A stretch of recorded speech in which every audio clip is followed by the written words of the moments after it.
ভাই কেন পালায় আসছো? ভাই তুমি কেন পালালে? কেন পালালে ভাই? কেন কেন আসছো ওই পাশে? অত্যাচার করছিল।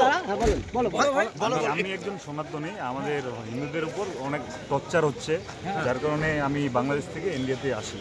তোমার নাম কি? তোমার না আমার নাম জীবন বর্মন। তোমাকে কি ওখানে মারধর করা হয়েছিল? 21। কি অত্যাচার হচ্ছিল? আমাদের হিন্দুদের উপর খুব টর্চার হচ্ছিল। তোমার তোমার পরিবারের উপরে টর্চার হয়েছে? কি হুমকি টুমকি দিয়েছে? আমাদের